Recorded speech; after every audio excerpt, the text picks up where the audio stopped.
Scrapper est tellement bon qu'il m'a fait acheter un deuxième Combiner. First Aid est un médecin Autobot, l'un des plus empathiques qui soit. Il est amical et prêt à aider tout ce qu'il voit, que ce soit des amis, des ennemis ou même des objets inanimés. Sa compassion est légendaire et c'est un médecin exceptionnel. On le voit notamment dans More Than Meets the Eye où il peut briller un peu plus à l'écart des autres Protectobots. Les Protectobots sont l'équipe qui forme Defensor, un Combiner Autobot de la G1 qui semble très rarement fait, parmi les jouets officiels et encore plus parmi les produits tiers.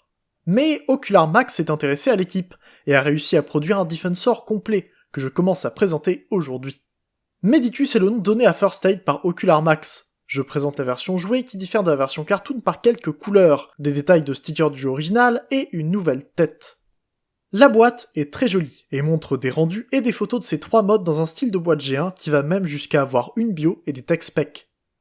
Tout comme Devastator dont j'ai commencé à parler sur ma chaîne, Defensor est entièrement intégré. Il n'y a besoin d'aucune pièce supplémentaire pour le former. Une prouesse qui fait toujours impression, surtout quand les membres individuels sont aussi simples et amusants à transformer. First Aid se transforme en une vanette ambulance, un modèle identique à son jouet G1 réalisé dans de très belles couleurs. On reconnaît le modèle, c'est un véhicule très mignon et très bien fait. Le pare-brise et les vitres des portières sont transparentes, et les autres peintes en bleu ciel, une solution que j'aime assez rarement mais qui reste plutôt cohérente ici. Ces pneus sont en caoutchouc, ce qui ajoute un détail réaliste en plus des feux peints à l'avant et à l'arrière. Les rétroviseurs sont en plastique très souple, ce qui rend un peu plus confiant sur leur durabilité.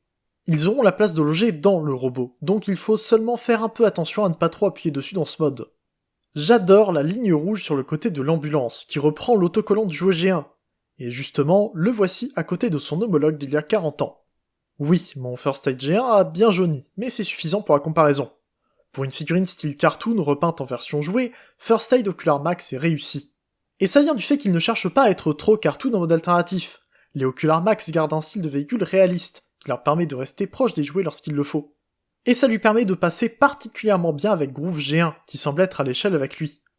C'est peut-être pas parfait parce qu'une vanette est un très petit véhicule, mais ça reste une bonne illusion. Je comparerai Hotspot plus en détail avec son équipe lorsque je parlerai de lui, mais ça commence très bien d'excellents Protectobots. J'ai préféré commencer les reviews avec First Aid, histoire de faciliter l'introduction à l'équipe. Hotspot est un très gros morceau qui aura besoin de temps pour être présenté comme il le mérite. Comme je l'ai dit tout à l'heure, Defensor est entièrement intégré aux Protectobots. Pas besoin de pièces en plus pour les combiner. Je vais donc transformer First Aid en mode bras pour commencer, et la première étape demande de casser l'ambulance en deux. Exactement comme sur le G1, mais avec quelques étapes en plus. Pour la moitié arrière, il y a un peu de boulot. Les jambes se séparent pour s'étirer et révéler les cuisses du robot. Ça se fait grâce à une double rotation, qui s'attache en place solidement. Tout l'arrière du toit s'ouvre pour sortir les moitiés de main, et la vitre arrière se retourne pour les mettre en position. Plus qu'à attacher les deux moitiés, mais l'alignement n'est pas dans le bon sens. C'est pas grave, grâce à des rotations décentrées, les moitiés de l'ambulance tournent et semblent se détacher des cuisses de First Aid, ce qui solidifie l'avant-bras encore plus. En ce qui concerne l'avant, il n'y a qu'à sortir la pièce qui l'attachera à l'épaule grâce à la crunch, et on a fini. Le mode combiné de First Aid est exactement ce que j'attendais de lui. C'est une ambulance étirée avec un coude en plein milieu et une main à l'arrière. Non seulement la transformation est simple, mais surtout ça donne un bras parfait pour l'esthétique choisie. C'est juste un véhicule avec des articulations en plus, c'est l'idée des jouets G1 et son interprétation du cartoon. Je parlerai des articulations un peu mieux quand je présenterai Defensor, mais les mains sont excellentes en plus d'être intégrées. Leur seule limitation c'est la rotation au poignet, présente mais pas complètement libre. Et c'est normal, puisque la main se sépare en deux dans l'épaisseur pour aller dans les jambes. Quand on voit comment la main est formée, c'est clairement pas un gros problème. Je continue dès maintenant avec la transformation vers le mode robot, et comme pour le mode combiné, on sépare les deux moitiés de l'ambulance avant de détacher les jambes. Il va falloir ouvrir l'arrière du toit pour sortir les doigts, qui se replient différemment pour loger dans la jambe en robot. Le reste du toit s'ouvre à son tour pour former l'intégralité du tibia, qui se retourne et se referme en place.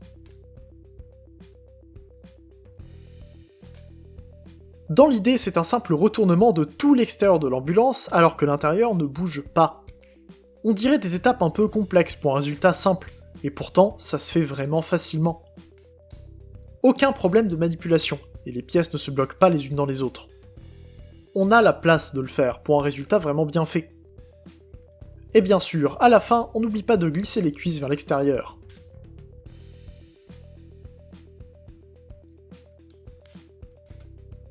Pour faire la moitié haute du robot, on commence par détacher les portières et ouvrir la vitre. La barre lumineuse se replie, et sur mon exemplaire, j'ai dû la recoller. C'est un peu dommage, mais au moins, c'était pas une casse. Le toit s'ouvre pour permettre au bras de sortir de là. Le pliage du toit pour en faire l'intérieur du torse est vraiment très bien pensé, et se cache entre les portières repliées. Plus qu'à fermer le tout avec la vitre et le pare-choc, et le dos est fini.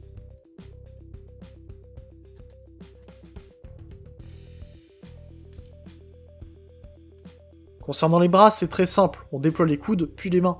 Il ne reste plus qu'à sortir la tête de la façon la plus évidente qui soit, et glisser les roues vers le haut.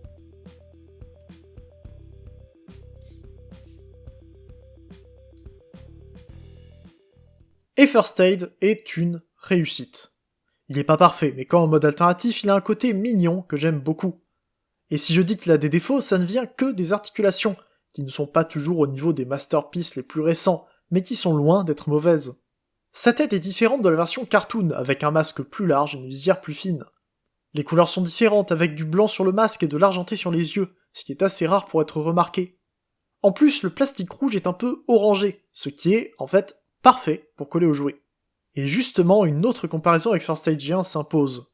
Medicus utilise ce plastique orangé sur la tête, le milieu du torse et les cuisses, et il se trouve que sur First Aid G1 c'est exactement pareil. Ces pièces sont plus claires que le contour du torse, qui se retrouve plus foncé sur la version Ocular Max. Les teintes sont super bien choisies, et en plus on a même droit à quelques détails d'autocollants. Les côtés du torse et de la ceinture ont les mêmes détails que le jouet, juste un peu plus petit. Et ça rend vraiment bien. First Aid Ocular Max est une bonne interprétation du jouet, malgré des détails qui sont propres au modèle d'animation. Ses bras sont bien articulés, avec un double coude et des doigts indépendants, mais l'épaule ne s'attache nulle part, donc il peut monter ou descendre le bras un peu plus que prévu.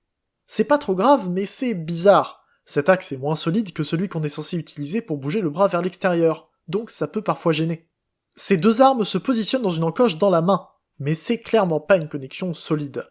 Heureusement, les doigts sécurisent un peu le tout, mais c'est pas non plus parfait. Après tout, First Aid n'est pas vraiment le genre de personnage à utiliser souvent ses armes. En tout cas, la plus grande des deux est superbe. Je trouve qu'elle lui va très bien.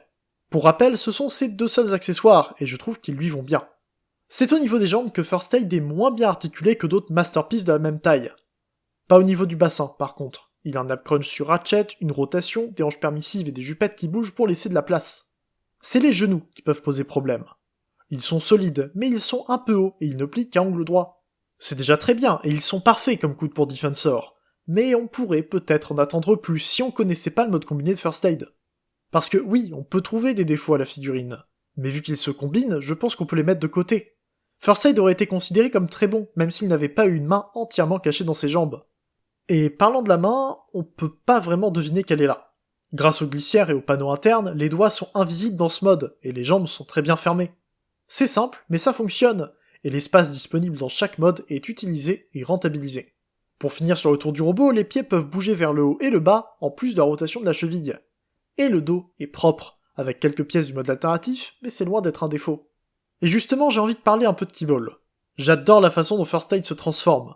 L'avant de l'ambulance disparaît, mais les jambes sont juste des quarts de véhicule, avec assez d'articulation pour qu'on comprenne que c'est des jambes fonctionnelles. Malgré les étapes de transformation qui font exploser la carrosserie en plusieurs endroits, les jambes finissent en étant presque exactement la même chose qu'en mode alternatif.